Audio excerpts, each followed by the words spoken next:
We got next screaming Israel rise. Jamming to my verbs, standing on the curb, damning of the word, damaging my nerves, cannon for the purge. I go Michael bad, flow crazy like British Virgin Islands. Why is Australians, why do they speak English? Huh? Why do Indians speak English? Why do South Africans speak English? Because everybody doesn't get along, and you went and colonized and killed every damn body. Who's gotten along? Name me one race of people that have gotten along with the so-called white man. I can't think of any, because they're all, everybody knows. Give me Obadiah, the first chapter. Thou art greatly despised among the heathen. The so-called white man is he's hated by everybody. He hates himself. So of course everybody else is going to hate him. He hates himself. The so-called white man don't even take good care of himself. He puts genetically modified organisms and he eats it right into the foods. He pollutes the very ozone in the atmosphere that he uses to breathe. He pollutes the very water that he drinks. He doesn't even love himself. So what the hell makes you think the other nations are going to love him? God don't love him. Nothing loves a so-called white man. Existence itself tells you you shouldn't love the so-called white man because it's totally contrary to life in itself. Because they're the murderer that the Bible speaks about, they're the devil that the Bible speaks about, and they have to be dealt with accordingly. You got that, Obadiah? Okay, go ahead. This is the book of Jeremiah, chapter 51, verse 7. Babylon hath been a golden cup in the Lord's hand that made all the earth drunken. Yeah, it was a golden cup in the Lord's hand, and all the earth was drunken. Go ahead. The nations have drunken over wine, therefore the nations are mad. The nations are mad. Now they're mad because they drank that false philosophy. Go ahead, they know that? The nations drink the false philosophy that Babylon perpetuates, whether it be white supremacy or we are one, democracy. All the nations have drunk of this cup, and they're mad because it's BS and it don't work, man. Go ahead. This is the book of Obadiah, chapter 1, verse 2. Behold, I have made thee small among the heathen. Thou art greatly despised. What? Greatly despised. They are hated. The so-called white man is hated no matter where he goes. That's why Job 30 says he was driven forth from among men. Because he was hated and despised. Because nobody wants to be around him. Because he knows that everybody knows wherever the so-called white man goes, people are going to die. People's language is going to get stripped from them. There's going to be women getting ravished. It's going to be a terrible time for everybody. So they want them out of here. So I want them. Go back, read that again in Jeremiah. Read it again in Jeremiah. We have Moab going and worshiping a white god. Why? Because read this. Jeremiah 51 and 7 says, Babylon hath been a golden cup in the Lord's hand that made all the earth drunken. The nations have drunken over wine. You see that? Moab drinking the wine of Babylon. That's why they're Christians. That's why they're Roman Catholics. Do you think Moabites are just naturally Roman Catholics? Right. No, they bow down to a damn Buddha statue. Go ahead. Therefore, the nations are mad. And they're mad. They're going damn crazy, worshiping a white image. Why is it we see this image perpetuated throughout the four corners of the planet Earth? Because the so-called white man went throughout the four corners of the planet Earth, raped, robbed, and murdered the inhabitants of every land in which he went to, and propagated this image, man. Well, we're supposed to sit here and love everybody. But God don't love everybody. Go ahead. This is the book of Revelations, chapter 12. Revelations, chapter 12, verse 12. Therefore rejoice, ye heavens, and ye that dwell in them. Woe to the inhabitants of the earth and of the sea, for the devil is come down unto you, having great wrath. Having great wrath. Why? Because he knoweth that he hath but a short time. They know they have but a short time. And let me ask you something. Can I ask you a question? Right? See, it really baffles me that when I even acknowledge the so-called white person's existence, he has the unmitigated gall. Yeah, I'm talking about you. That you have the unmitigated gall to not even acknowledge that I'm speaking to you. I'm speaking to you. Yes, I asked you a question, right? Do you believe in the Bible? Do you believe in the Bible? Yeah. You believe what it says, right? So you're a God-fearing man, and you believe in Jesus and the whole Bible, right? So what do you think, according to God, according to the Bible, should happen for the transatlantic slave trade and Native American genocide? You don't know? Okay, well, let me give you a crash course, right? In the 15th century, right? Give me that. Give me the sign. Perfect. I totally forgot I even had this. This is what happened right here. Can you see this right here? Show them that. All kinds of atrocities done, right? Can you acknowledge that? Rape, robbery, murder, enslavement, things of that nature, right? So what do you think should happen because of that? To you who inherited and benefit off of those things. You don't understand. Okay, well, let me put it to you really plainly, right? In the 15th century, right, around the 1400s, Europeans came to America, murdered the indigenous populace, enslaved them, then about hundreds odd so years later, went to the shores of West Africa, enslaved those people, brought them to America, and then enslaved both of those races of people, stripped them of a knowledge of self and identity, their culture, their customs, decimated them, put Native Americans on reservations, put so-called blacks and Hispanics in the hood, put crack cocaine in our communities, right? All kinds of atrocities. And you directly benefit off of that. So what do you think should, How do you benefit? Because you're standing in America. Right. That's how you benefit off of it. No, because how do I benefit off of a place that oppresses me? Yes, it's a race thing. How is it not a race thing? Okay, so show them the sign, right? Show them the sign. All these companies, do you see any of these companies? Hold on. Do you see? All these companies, let me see. Let me pick one, right? Who do you bank with? Bank of America. All right. So Bank of America directly, right? Because of slavery, they benefit off of that. They've gotten their monetary things, right? Their finances, they got directly because of slavery, right? Because, okay, let's say you have a plantation. Let me put it to you real simply. Let's say I have a plantation in the year 1755, right? And I have slaves, and I'm making a whole lot of money off of that plantation. Let's say I have $1 million because of my slaves, right? I'm going to give it to my descendant, my son, when I die, right? So he's going to have $1 million because of my exploitations in slavery, right? Then he passes it on to the next generation, and the next generation, and the next generation. Well, America, right, since its inception, has enslaved God's chosen people, blacks, Hispanics, Native Americans, and has passed down the riches that it has gained from that to you, which are the descendant of those people. So how do you feel about that?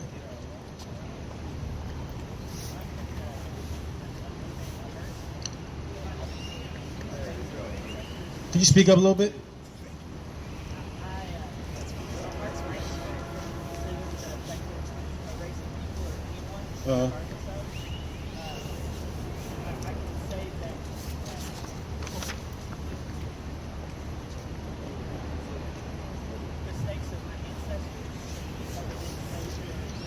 Right. So you didn't do it. So you didn't have none of, that was your ancestors. You had nothing to do with it. So you should not be held accountable. Is what your premise is, right?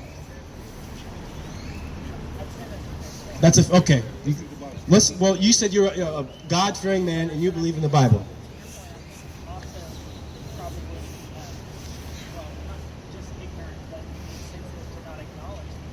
Okay, right. I agree. But real quick, you made a statement, right? And I want to address it. You said you shouldn't be held accountable for some of the things that your ancestors did. That was your ancestors, not you. But you also mentioned prior to that, in my first question to you, that you're a God-fearing man and you believe in the Bible. So let's read the Bible and see what it has to say. This is the book of Job, chapter 21, verse 19. God layeth up his iniquity for his children. So the iniquity that your fathers have accumulated has been laid up for his children, which would be you. Like let's say you go to dinner with your great-great-grandfather, right? And you're sitting there having a nice dinner, you eating your nice medium rare steak. You like your steak medium rare?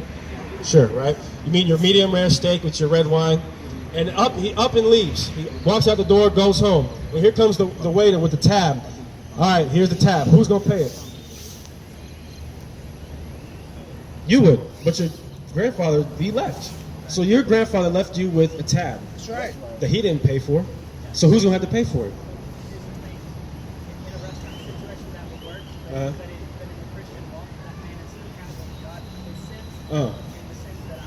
Oh.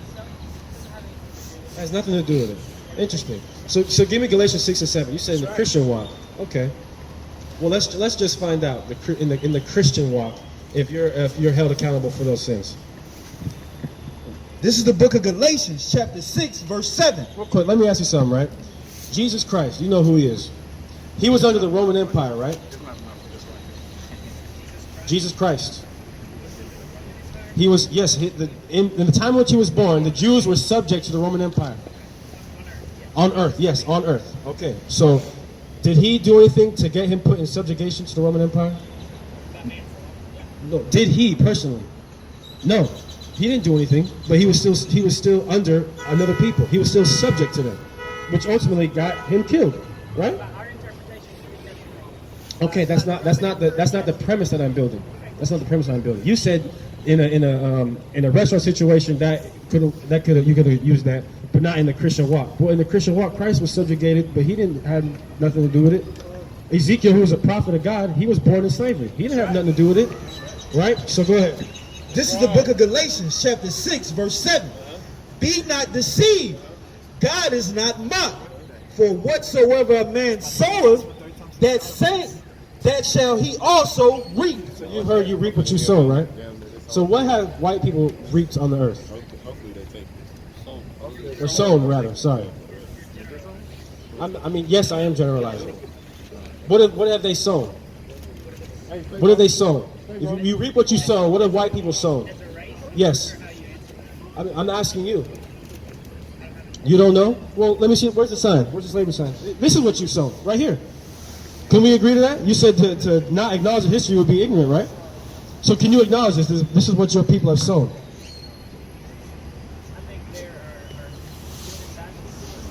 Oh, so it's just a few bad white people, right?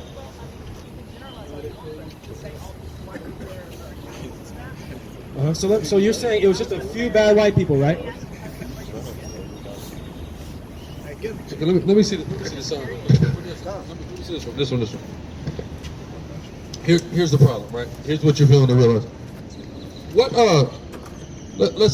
What industry are you employed in? You work in retail, right? Okay, so how did retail stores begin, right?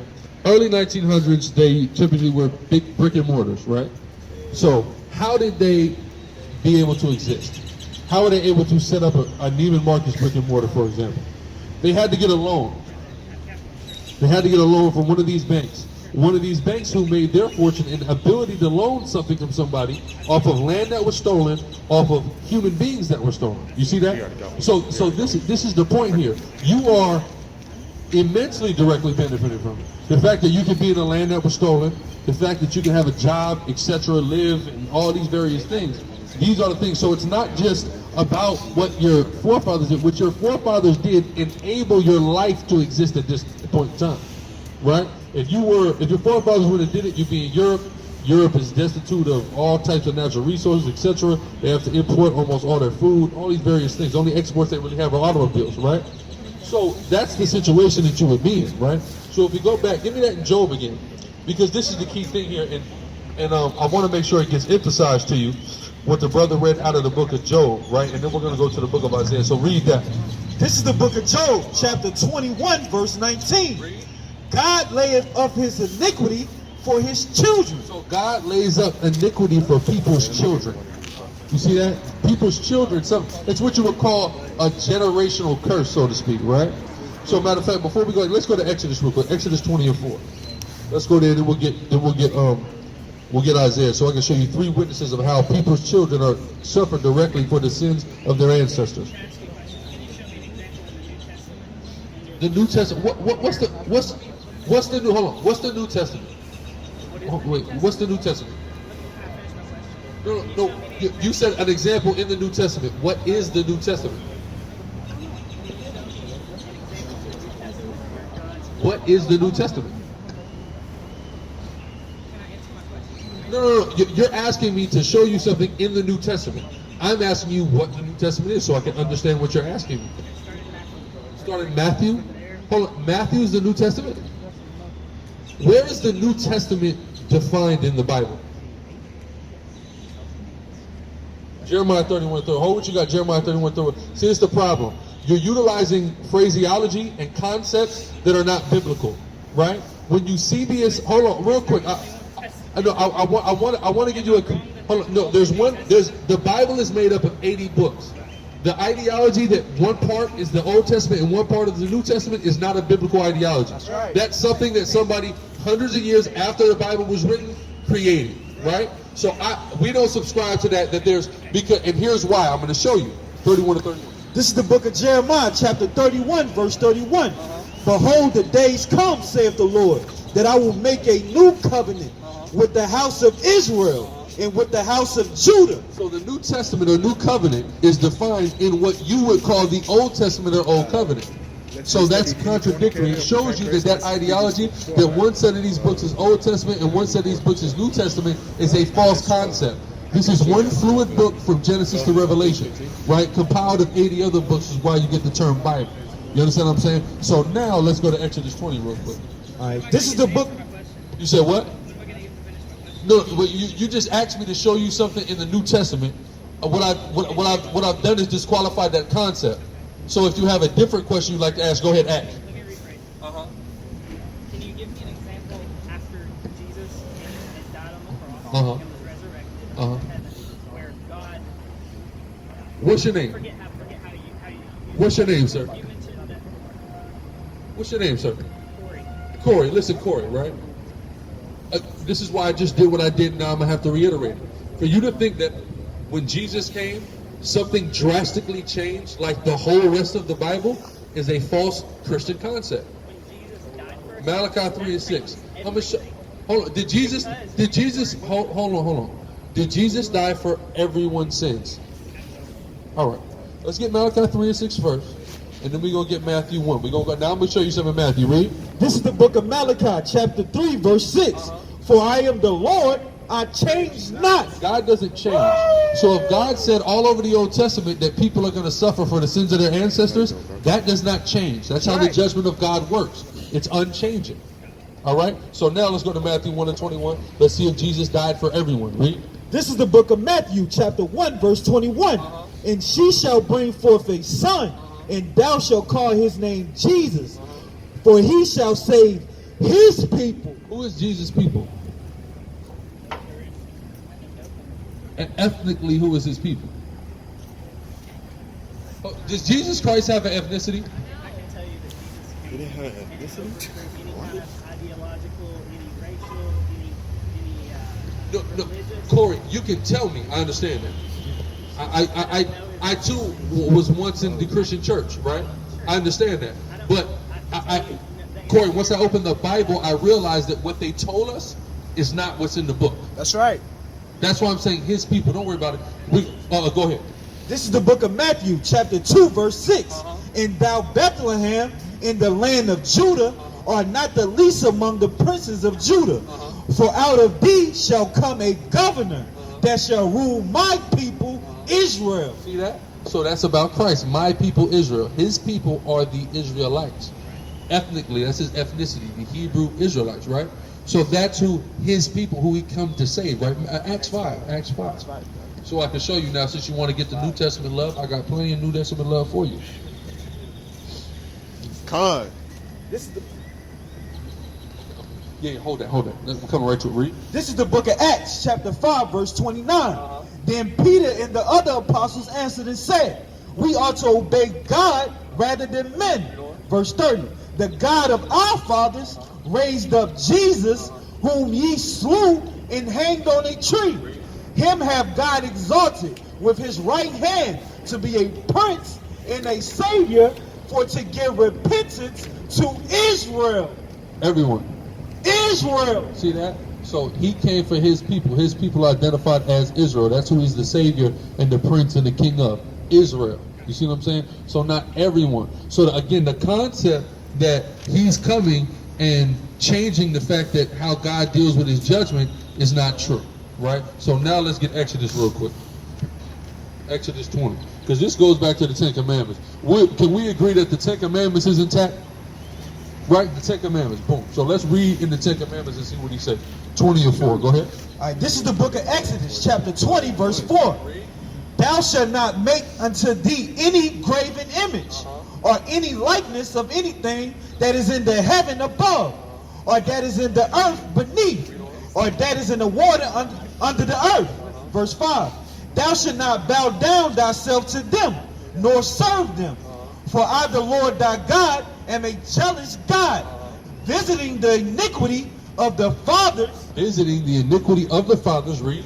Upon the children. On their children, read. Unto the third and fourth generation. See that? That's 10 Commandments. He visits people's sins to the third and the fourth generation upon their children. This is how God, this is his MO, his modus operandi.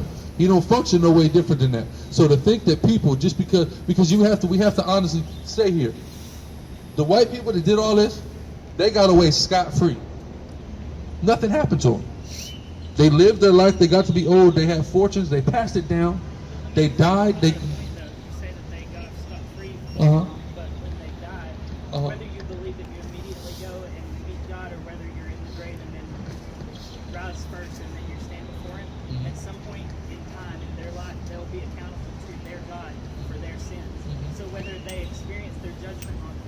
earth and are accountable to, you know, however God deems their path or their destiny or whatever. At some point, you know, vengeance will be His, says the Lord.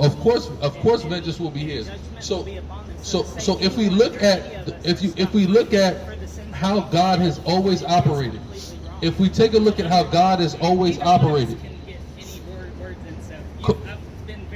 Corey, have I not been respectful? Absolutely, but to interrupt me while I'm trying to talk and Because you said what you had to say. no, I didn't finish. Go ahead. I think it's wrong to say that all of these white people that did all of these bad things, that they didn't receive the judgment that was due to them and they got off scot-free.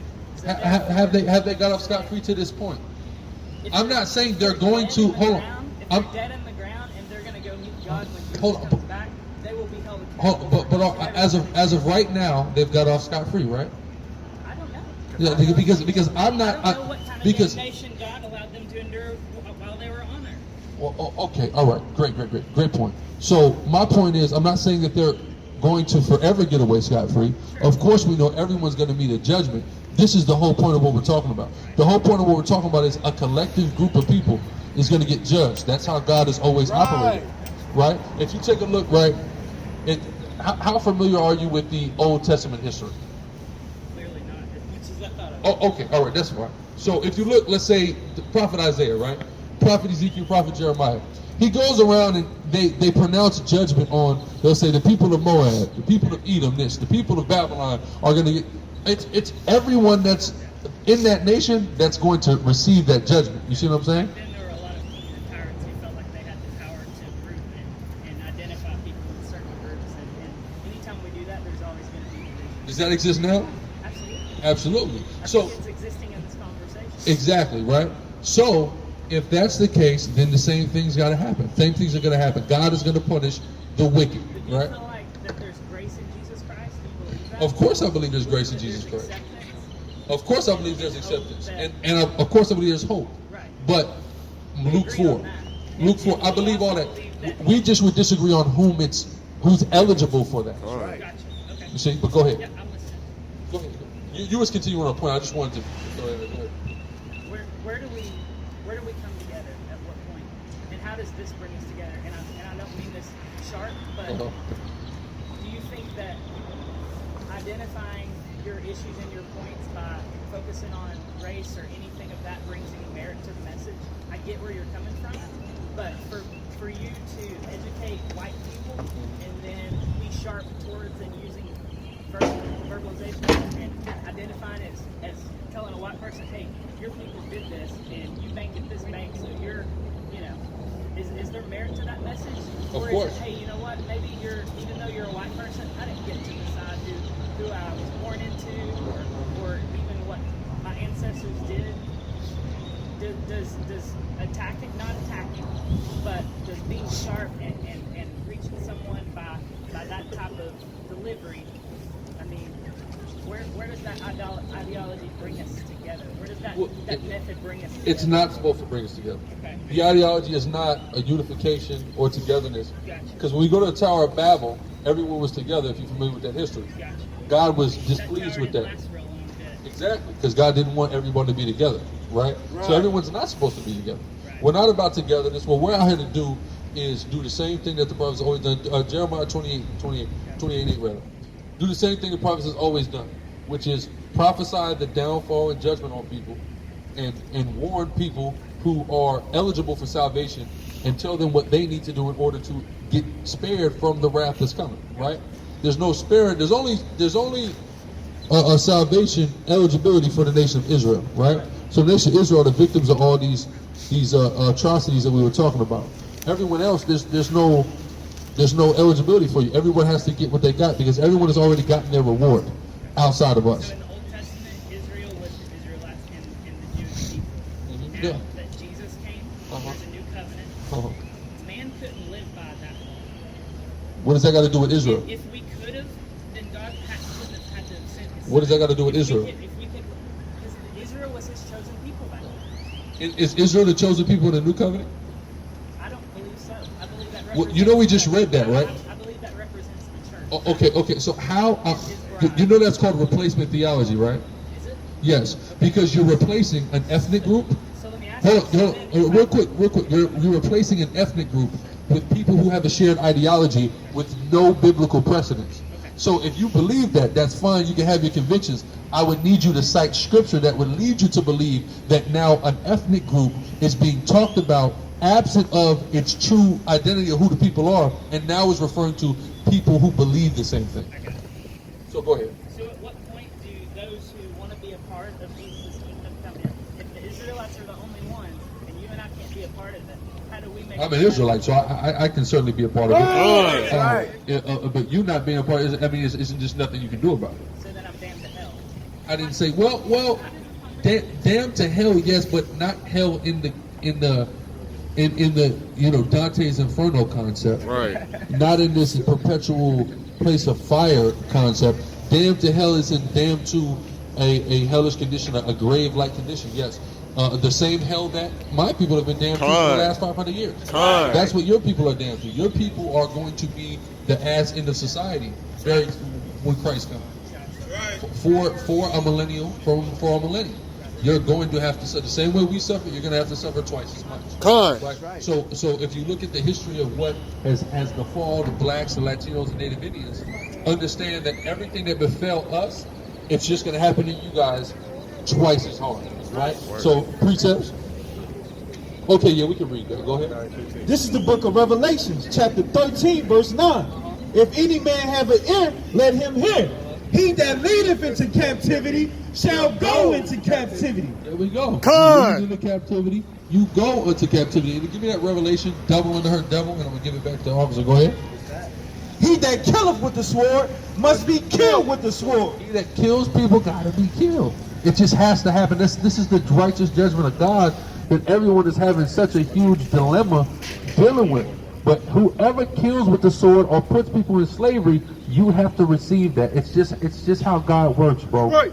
He's a just God. That's why the brother brought up Galatians 6 and 7. For God is not mocked. Right. When you say that white people that exist today are just going to be able to benefit off of all this, but nothing's ever going to happen to them, it's literally mocking God. Right. You're saying there's no justice in you. There's no love in you. There's no compassion in you. There's no righteousness in you.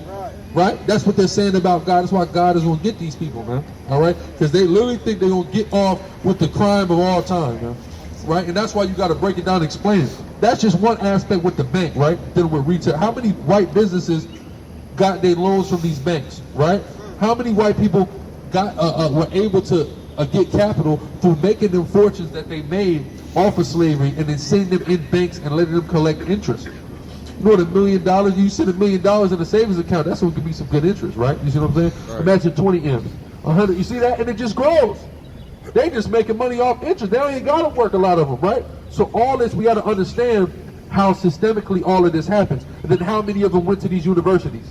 And based upon the merit that they received at these universities, were able to go and get jobs and start coming. You see what I'm saying? The trickle-down effect is, I mean, it's almost unfathomable when you think about it.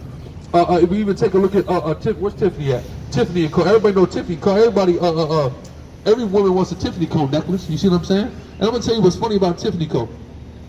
You go buy a Tiffany Co. necklace for $1,000. Go take that to the gold person. They'll give you $100 for the same joint. Give you $100 for it because it's really not all that much actual gold that they're using. You see what I'm saying? But they have that. So all of this stuff, and these are just some of the things. But these are fundamental in America existing. The Bank of America. It's fundamental in America. USA Today, the most popular newspaper in the history of America. Right. That couldn't exist. You see what I'm saying? Even the largest investment bank in the USA. That's another one. Which a lot of us don't know nothing about no Brown Brothers Harriman. You see what I'm saying? But that's because that's major money we're talking about. You see what I'm saying? Hundreds of millions and billions of dollars. But all this stuff was enabled by the free labor of our ancestors, the largest insurance companies, etc. And insurance is one of the biggest licks in America, right? See what I'm saying? So they have to understand that everything in this society is a direct result of stolen land and free labor, period, right? So read that. Revelation 18, there you go, go ahead. There's the book of Revelation, chapter 18, verse 6. Reward her even as she rewarded you. So God said, do to them what they did to you. That's why I said everything, every atrocity that we see, and that's, I mean, that's only what, 18, a foot and a half. You see what I'm saying? Worth of stuff. That's all that is. That's like a bite-sized Snickers right there, right? They got a king-size worth of work they did. It's just a few things, right? Stolen land, lynchings, enslavings, massacres, mockery, all that, right? You see that? All that's right there. That's just a little bit of what they did, man, right? That's only stuff that's not too grotesque and graphic to display it in public. That's right. If we really pull it all out, they charge us with damn looting this in public. Right. From showing just showing pictures of what the white man did. Right. Right? You see what I'm saying?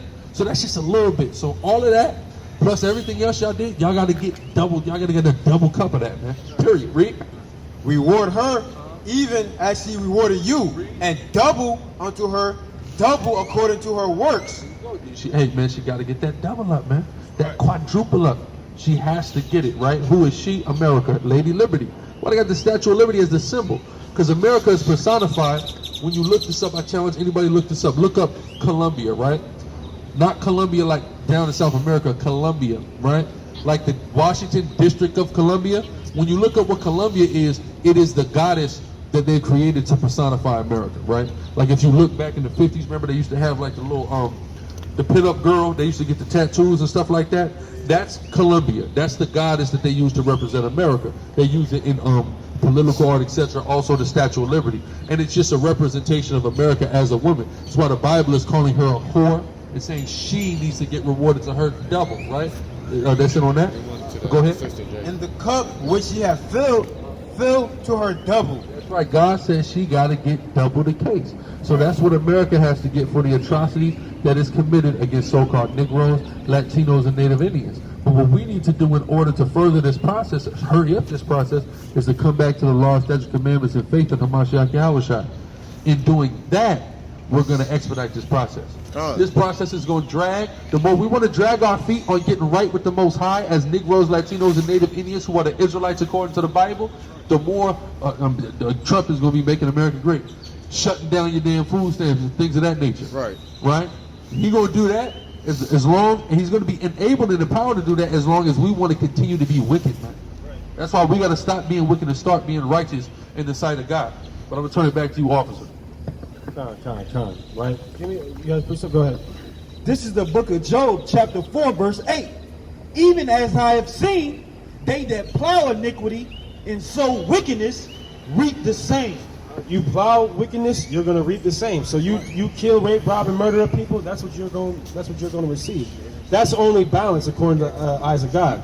You reap what you sow. Everybody knows that saying, but a lot of y'all don't know that that's from the Bible. Everybody thinks only God can judge me is in the Bible, right? But it's not. That's a Tupac quote.